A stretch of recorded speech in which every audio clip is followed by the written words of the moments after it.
Hello बच्चों, क्या हाल चाल, कैसे हैं आप लोग, कैसी चल रही है आपकी पढ़ाई। मैं हूं अभिषेक जैन और मैं स्वागत करता हूं आपका तैयारी एक राहें अनेक के एपिसोड नंबर 4 में।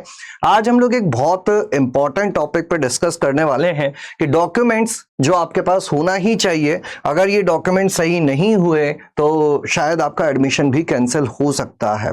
पिछली क्लास में, पिछले एपिसोड में हमने जेई मेंस के marks versus rank versus percentile देखे थे।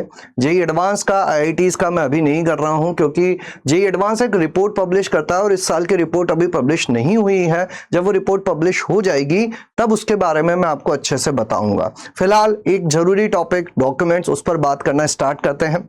आज की इस क्लास में हम क्या डिस्कस करने वाले हैं मैं आपको थोड़ा सा डिटेल में बता देता हूं।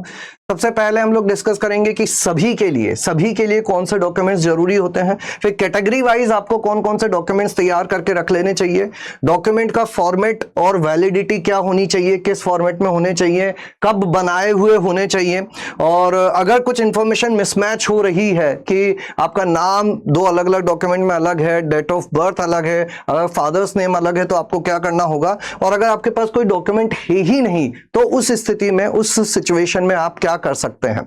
चलिए स्टार्ट करते हैं आज का वीडियो। सबसे पहले मेरे बारे में मैं बता देता हूं। मेरा नाम अभिषेक जैन है। मैंने आईआईटी खड़गपुर से अपना BTech plus MTech dual degree किया है और 12 साल से मैं पढ़ा रहा हूं और एक सर्टिफाइड ग्लोबल करियर काउंसलर भी हूं। अब शुरू करते हैं हम लोग आज के इस वीडियो को। सबसे पहले हम लोगों के दिमाग में तरह तरह के सवाल आते रहते होंगे, जैसे कि आधार में और 10th की मार्कशीट में नाम और डेट ऑफ बर्थ अलग है तो क्या दिक्कत आ सकती है, कैटेगरी सर्टिफिकेट स्टेट में मैंने बनवा रखा है, क्या वो वाला चल जाएगा, क्या अगर ओबीसी स्टेट लिस्ट में मैं हूं लेकिन सेंट्रल लिस्ट में नहीं हूं तो क्या मैं ओबीसी में काउंट होऊंगा या नहीं होऊंगा, कैटेगरी अगर फॉर्म भरते टाइम गलत सेलेक्ट हो गई तो फिर क्या करना होता है, अगर ड्रॉप मैंने लिया है तो क्या ड्रॉप ईयर का कोई सर्टिफिकेट बनवाना पड़ता है, क्या ईडब्ल्यूएस सर्टिफिकेट मेरे पास नहीं है, ऐसी स्थिति में मुझे क्या करना है, और पीडब्ल्यूडी सर्टिफिकेट अपलोड करना है या यूडीआईडी जो होती है उसे अपलोड करना है। ये सारे कंफ्यूजन समय समय पर आपके दिमाग में आ सकते हैं। अगर अभी नहीं आए हैं तो हो सकता है फॉर्म भरते टाइम आपके दिमाग में आ जाए। अब एक सबसे जरूरी चीज बता देता हूं मैं कि डॉक्यूमेंट्स जो होते हैं ना वो आपको अलग अलग स्टेज पे अलग अलग टाइप के चाहिए होते हैं। सबसे पहले आपको चाहिए जेईई मेंस का फॉर्म भरने के लिए आपको क्या क्या डॉक्यूमेंट्स लगेंगे। अगर आपने जेईई मेंस का फॉर्म भर दिया, जेईई मेंस क्वालिफाई कर लिया, तो जेईई एडवांस का फॉर्म भरने के लिए आपको क्या क्या डॉक्यूमेंट लगेंगे। फिर काउंसलिंग जब होती है तो काउंसलिंग में पार्टिसिपेट करने के लिए आपको क्या क्या डॉक्यूमेंट्स चाहिए होते हैं, और फाइनली जब आप कॉलेज में एडमिशन ले रहे होते हैं तो आपको कॉलेज में एडमिशन लेने के लिए क्या क्या डॉक्यूमेंट चाहिए होते हैं। आज के इस वीडियो में मेजरली हम लोग इसी पर बात करेंगे कि जेईई मेंस जो सबसे पहला स्टेज है, जिसका एप्लीकेशन फॉर्म नवंबर में रिलीज होगा, उसमें आपको क्या क्या रेडी करके रख लेना चाहिए। मोस्टली जो यहां पर रेडी हो जाते हैं वही लगभग सब जगह काम में आते हैं, एक दो चीजें बढ़ जाती है लेकिन उनको हम लोग बाद में भी प्रिपेयर कर सकते हैं। सबसे पहले हमारा फोकस इसी पर होना चाहिए। तो चलिए स्टार्ट करते हैं। सबसे पहले ऐसे कौन से डॉक्यूमेंट्स हैं जो सभी के पास होना चाहिए, उनमें आते हैं। सबसे पहले आपके पास आधार कार्ड होना चाहिए, है ना। अगर आधार कार्ड नहीं है तो डिजी लॉकर पर होना चाहिए आधार, मतलब हार्ड कॉपी नहीं है तो सॉफ्ट कॉपी डिजी लॉकर पर होनी चाहिए, और अगर आधार ही नहीं तो कोई और आईडी आपके पास होना जरूरी है। वैसे मैं सभी को ये सजेस्ट करूंगा कि आधार कार्ड आपके पास अपडेटेड होना चाहिए, यही आपका आइडेंटिटी ऑथेंटिकेशन के लिए जरूरी होता है, और इसमें सारी डिटेल्स अपडेटेड होनी चाहिए, और एक्सेसिबल मोबाइल इसके साथ लिंक्ड होना चाहिए, क्योंकि आधार ऑथेंटिकेशन के लिए आपको एक आधार लिंक्ड मोबाइल चाहिए होगा जिसपे ओटीपी वगैरह आते हैं। फॉर्म भरते टाइम पे आपको एक लाइव फोटोग्राफ देना होगा, इसकी अभी आपको चिंता करने की जरूरत नहीं है।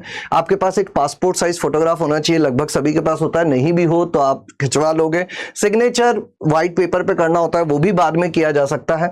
10th क्लास सर्टिफिकेट या मार्कशीट, ये बहुत जरूरी चीज होती है, ये आपके पास होनी चाहिए क्योंकि ये आपको फॉर्म भरते टाइम अपलोड करनी ही होती है, और इसका एकदम साफ पीडीएफ बनाकर आपके पास रख लेना चाहिए। अब आते हैं दूसरी जरूरी चीज पे, क्लास 12th की डिटेल। तो देखिए जो क्लास 12th को पास कर लिए हैं वो तो अपना क्लास 12th का रोल नंबर वगैरह यहाँ डाल सकते हैं। जो क्लास 12th में अभी अपीयर होंगे, जो इस साल 12th में है, वो अपना रजिस्ट्रेशन नंबर या एनरोलमेंट नंबर डाल सकते हैं। उनको अभी मार्कशीट डालने की जरूरत नहीं है। सबसे जरूरी जो दो चीजें आपके पास होनी चाहिए वो है एक मोबाइल नंबर और एक ईमेल आईडी, दोनों चालू होने चाहिए, क्योंकि एक बार आप जब इन्हें डाल दोगे तो फिर इनको बदलने का ऑप्शन आपके पास नहीं आने वाला है। ओटीपी के लिए, लॉगिन के लिए आपका मोबाइल नंबर, ईमेल आईडी बहुत ज्यादा जरूरी रहने वाला है। ये एक्टिव होने चाहिए, एक्सेसिबल होनी चाहिए, ईमेल आईडी एक्टिव होनी चाहिए और सिक्योर होनी चाहिए। पासवर्ड वगैरह उसका सही से आपको पता होना चाहिए, क्योंकि इसको आप चेंज नहीं कर पाएंगे। तो ये सारी चीजें वो हैं जो सभी के पास होना बहुत जरूरी है। Aadhaar card, 10th class certificate, 12th class अगर पास कर लिया आपने तो 12th क्लास का मार्कशीट, सर्टिफिकेट, मोबाइल नंबर और email ID. Passport size photograph, live photograph बाद में भी खिंचवा सकते हैं। साइन एक कागज पे करना होता है, वो भी बाद में किया जा सकता है। आगे आते हैं। अब आते हैं जनरल ईडब्ल्यूएस। अगर आप ईडब्ल्यूएस कैटेगरी से हैं तो आपके पास क्या होना चाहिए, अगर आप ओबीसी कैटेगरी से हैं तो आपके पास क्या होना चाहिए। अगर आप जनरल ईडब्ल्यूएस कैटेगरी से हैं तो सबसे पहली चीज तो क्या क्राइटेरिया है, आपकी फैमिली की एनुअल इनकम 8 लाख से कम होनी चाहिए। Income of financial year before the year of application, मतलब जैसे आप 2027 में जेईई मेंस का एग्जाम देने वाले हैं तो 2027 की जो एनुअल इनकम होगी उसको काउंट किया जाता है, ना कि उससे पहले वालों को, ना आने वालों को। और एसेट लिमिट क्या होती है वो भी थोड़ा आगे मैं बताता हूं, कि केवल फैमिली इनकम ही काफी नहीं है, आपके पास कुछ और चीजें हैं वो नहीं होनी चाहिए। ठीक है, अभी जस्ट मैं बताने वाला हूं, थोड़ा सा इंतजार करो। ओबीसी एनसीएल में सबसे जरूरी चीज होती है कि जो आपकी कास्ट है ना, जो आपकी कास्ट या कम्युनिटी है वो सेंट्रल लिस्ट में आनी चाहिए। ठीक है, आपका स्टेट लिस्ट में नहीं आना चाहिए, सेंट्रल लिस्ट में आपकी जो कास्ट है वो होनी चाहिए। अभी लिस्ट कहां मिलेगी, ये मिलेगी आपको NCBC, national board for something, मैं इसका फुल फॉर्म भूल रहा हूं, लेकिन एनसीबीसी जो सेंट्रल लिस्ट होती है उसमें आपका कास्ट जो है वो मेंशन्ड होना चाहिए। स्टेट ओबीसी लिस्ट में होने से नहीं चलेगा, सेंट्रल लिस्ट में होना चाहिए। आगे बात करते हैं। देखो, ये जो दोनों सर्टिफिकेट हैं, ये दोनों सर्टिफिकेट वैलिड सर्टिफिकेट होने चाहिए कॉम्पिटेंट अथॉरिटी द्वारा। ऐसा नहीं कि आपने खुद ने डिक्लेयर कर दिया कि मैं ईडब्ल्यूएस हूं या मैं ओबीसी एनसीएल में आता हूं। सर्टिफिकेट का जो फॉर्मेट है वो must exactly match the government of India annexure format, जो गवर्नमेंट ऑफ इंडिया द्वारा सर्टिफाइड फॉर्मेट है। अब ये फॉर्मेट आपको जेईई मेंस की वेबसाइट पर भी मिल जाएगा, जेईई मेंस का जो इंफॉर्मेशन बुलेटिन आएगा उसमें भी मिल जाएगा। जनरल ईडब्ल्यूएस और ओबीसी एनसीएल के लिए एक सबसे महत्वपूर्ण चीज ये होती है, जनरल ईडब्ल्यूएस और ओबीसी एनसीएल के लिए सबसे इंपॉर्टेंट होता है कि certificate must be issued on और after April 1 of admission year. मतलब आप 2027 में एडमिशन लेंगे तो आपका जनरल ईडब्ल्यूएस और ओबीसी एनसीएल का सर्टिफिकेट 1 अप्रैल 2027 के बाद इशू होना चाहिए। तो अभी आपको कोई चिंता करने की जरूरत नहीं है, कोई सर्टिफिकेट एज सच बनवाने की अभी जरूरत नहीं है, क्योंकि आपको फिर से अपडेटेड सर्टिफिकेट बनवाना ही पड़ेगा। आगे आ जाते हैं।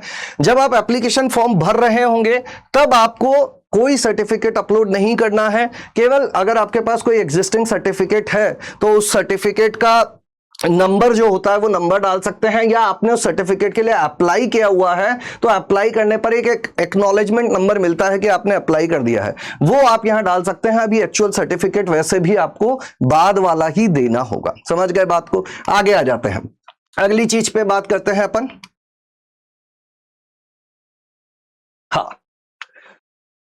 हाँ, ये मैं बताने वाला था कि जनरल ईडब्ल्यूएस एलिजिबिलिटी, कौन जनरल ईडब्ल्यूएस के लिए एलिजिबल है। सबसे पहले तो जनरल कैटेगरी के ही स्टूडेंट एलिजिबल हैं, एससी एसटी ओबीसी नहीं है। फैमिली इनकम जो है आपकी 8 लाख से कम होनी चाहिए।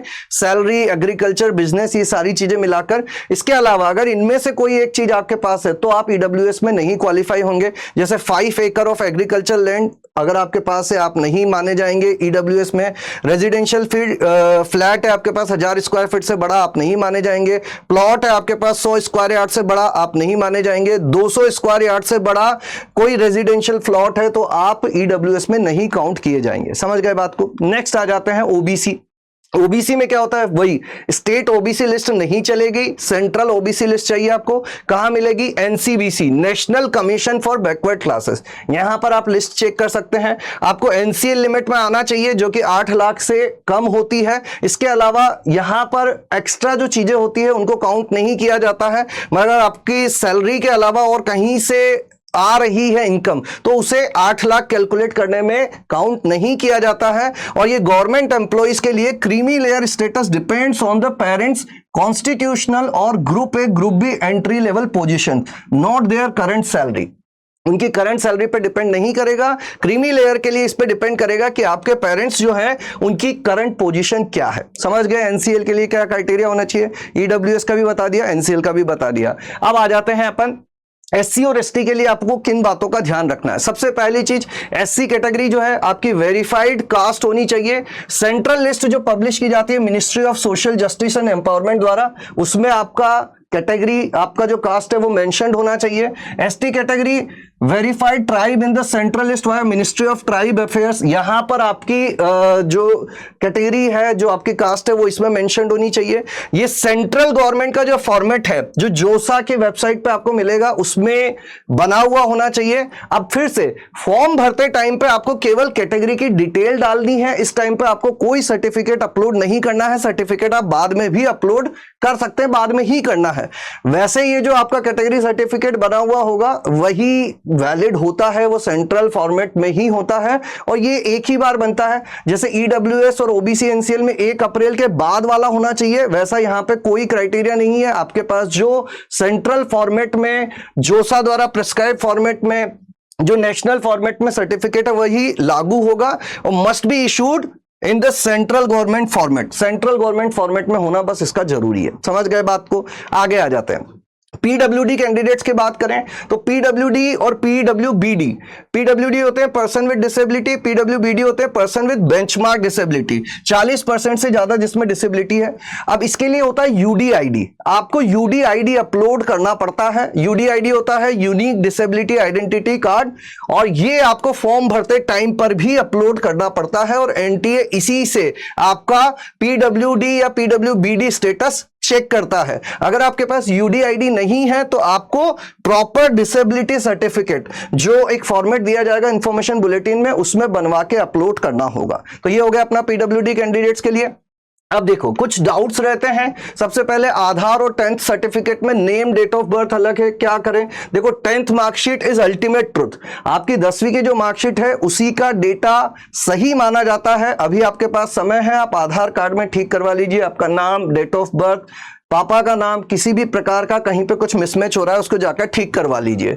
ईडब्ल्यूएस सर्टिफिकेट अभी नहीं बना है, क्या मैं ईडब्ल्यूएस सेलेक्ट कर सकता हूं या ओबीसी सेलेक्ट कर सकता हूं या एससी सेलेक्ट कर सकता हूं या एसटी सेलेक्ट कर सकता हूं? फिर बोल रहा हूं फॉर्म भरते टाइम पे आपको केवल आपकी कैटेगरी मेंशन करनी होगी, कैटेगरी सर्टिफिकेट का जो नंबर है वो डालना होगा। अभी आपको सर्टिफिकेट अपलोड नहीं करना होता है। ये 2026 तक तो ऐसा ही था, इस साल का आप देखेंगे क्या आता है। हालांकि आपको ये सारी चीजें तैयार करके रख लेनी चाहिए, लास्ट तक वेट नहीं करना चाहिए। ईडब्ल्यूएस ओबीसी एनसीएल के लिए 1 अप्रैल 2027 के बाद बनवाना पड़ेगा। बाकी के लिए आपको मैंने बता ही दिया आपको क्या करना है, तो ये जरूरी चीजें थी। अब देखो जब आप फॉर्म भर रहे होंगे तो आपको फोटो अपलोड करना होगा, साइन अपलोड करना होगा, क्लास 10th का डॉक्यूमेंट अपलोड करने होंगे। अगर आधार नहीं है तो कोई अल्टरनेट आईडी या फिर आधार अपलोड करना होगा और अगर आप पीडब्ल्यूडी हैं तो आपको यूडीआईडी अपलोड करनी होगी। बस दैट्स इट, इतनी ही चीजें। और क्लास 12th आपने पास कर लिया तो 12th की डिटेल्स डालनी होगी। डिक्लेयर क्या करना होगा? आपको कैटेगरी डिक्लेयर करनी होगी। आपकी कैटेगरी सर्टिफिकेट का जो डिटेल है वो डालना होगा। सर्टिफिकेट नहीं है बनवाने के लिए दिया है, एक्नॉलेजमेंट नंबर डाल दो। अगर आपको स्क्राइब की रिक्वायरमेंट है वो चीज डाल दो और एजुकेशनल डिटेल, यही 12th की डिटेल डालनी होगी आपकी कि आप 12th अपीयरिंग है या पास है ना। सर्टिफिकेट 10th का तो अपलोड करना पड़ता है, मार्कशीट तो अपलोड करनी पड़ती है, 12th के लिए केवल डिटेल डालनी होती है। बाद में क्या वेरीफाई किया जाएगा? ऐसा नहीं कि अभी आपने डाल दिया और बस काम हो गया। बाद में आपका category certificate, reservation eligibility, original documents, सारे एडमिशन डॉक्यूमेंट्स बाद में आपके वेरीफाई किए जाएंगे। समझ गए बात को? तो यही था डॉक्यूमेंट से रिलेटेड सारा इंफॉर्मेशन। आई होप अभी आपको क्लैरिटी आ गया होगा कि एप्लीकेशन फॉर्म नवंबर में जब आएंगे उससे पहले आपको कौन कौन से डॉक्यूमेंट्स रेडी करके रख लेने चाहिए। अगर इसके अलावा और कोई डाउट है, कोई कंफ्यूजन है, आप कमेंट्स में बताइए, जल्दी से जल्दी उसको हम लोग सॉल्व करने की कोशिश करेंगे। चलिए आज के लिए इतना ही, मिलेंगे अगले सेशन में कुछ और टॉपिक्स के साथ। तब तक के लिए थैंक यू, धन्यवाद, tata, bye bye, good night. स्वस्थ रहें, मस्त रहें, खुश रहें, पानी पीते रहें, अच्छा खाएं और सबसे जरूरी चीज प्यार लुटाते रहें। Thank you.